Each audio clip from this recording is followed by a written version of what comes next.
The Awakening, Chapter 4.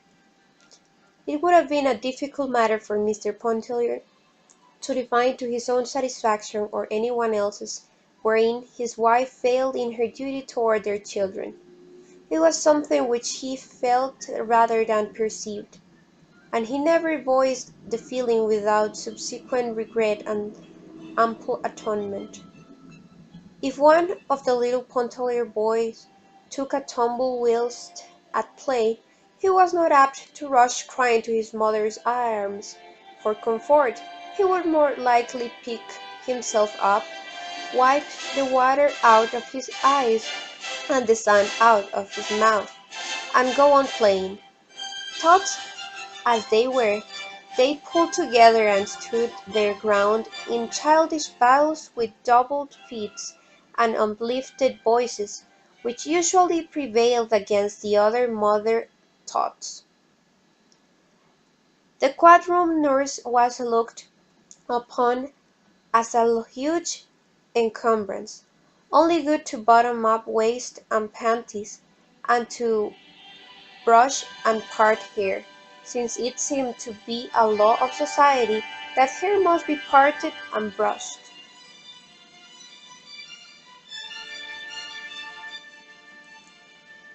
In short, Mrs. Pontellier was not a mother woman. The mother woman seemed to prevail that summer at Grand Isle.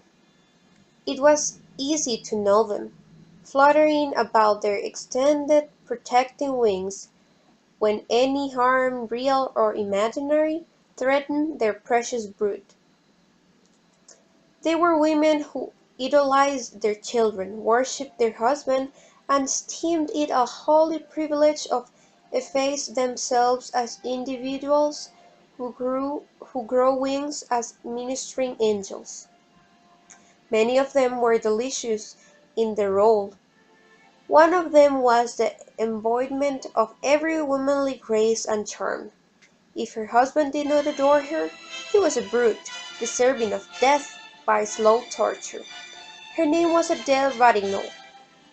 There are no words to describe her save the old ones that have served so often to picture the bygone heroine of romance and the fair lady of our dreams. There was nothing subtle or hidden about her charms. Her beauty was all there, flaming and apparent, the spoon-gold hair that combed nor confining pin could restrain, her blue eyes that were like nothing but sapphires, two lips that pouted, that were so red one could only think of cherries or some other delicious crimson fruit or in looking at them. She was growing a little stout, but it did not seem to detract an iota from the grace of every step, pose, gesture. One would not have wanted her white neck a mite less full, of her beautiful arms more slender. Never were hands more exquisite than hers, and it was a joy to look at them when she threaded her needle or adjusted her gold thimble to her taper middle finger, as she sewed away on the little night drawers or fashioned a bodice or a bib. Madame Ratignolle was very fond of Mrs. Pontellier, and often she took her sewing and went over to sit with her in the afternoons. She was sitting there the afternoon of the day the box arrived from New Orleans.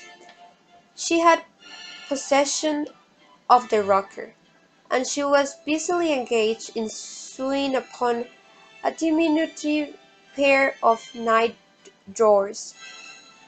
She had brought a pattern of the drawers for Mrs. Pontellier to cut out, a marvel of construction fashioned to enclose a baby's body so effectually that only two small eyes might look out from the garment like an Eskimo's.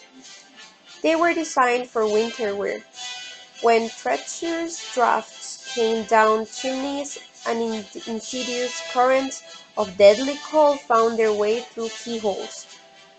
Mrs. Pontellier's mind was quite at rest concerning the present material needs of her children, and she could not see the use of anticipating and making winter night garments the subject of her summer's meditations.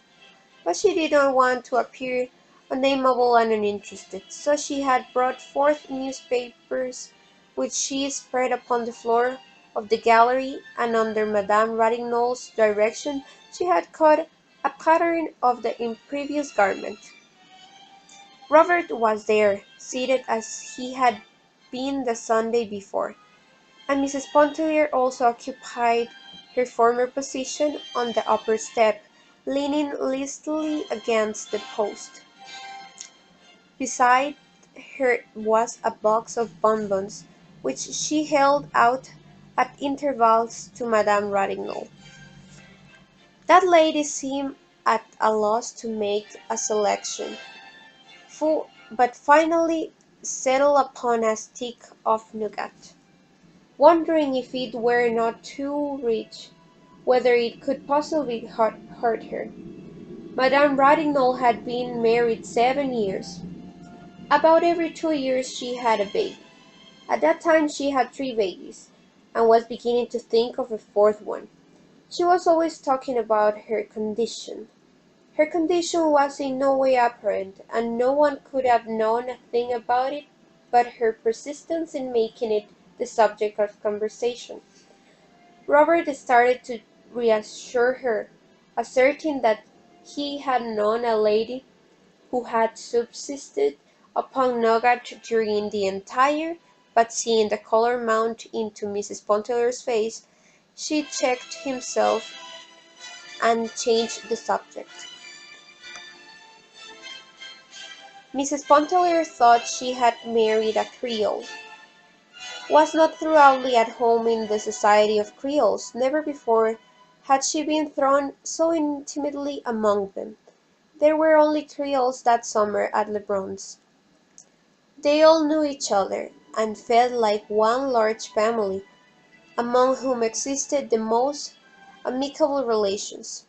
A characteristic which distinguished them and which impressed Mrs. Pontellier most forcibly was their entire absence of prudery. Their freedom of expression was at first incomprehensible to her, though she had no difficulty in reconciling it with a lofty chastity which in the Creole women seems to be inborn and unmistakable. Never would Edna Pontellier forget the shock with which she heard Madame Ratignolle relating to old Monsieur Farival the harrowing history of one of her accoutrements, withholding no intimate detail. She was growing accustomed to like shocks, but she could not keep the mounting colour back from her cheeks. Oftener than once her coming had interrupted the droll story with which Robert was entertaining some amused group of married women. A book had gone the rounds of the pension. When it came to her to read it, she did it so with profound astonishment. She felt moved to read the book in secret and solitude, though no one of the others had done so, to hide it from view at the sound of approaching footsteps. It was openly criticised and freely discussed at table. Mrs. Pontellier gave over being astonished, and concluded that wonders would never cease.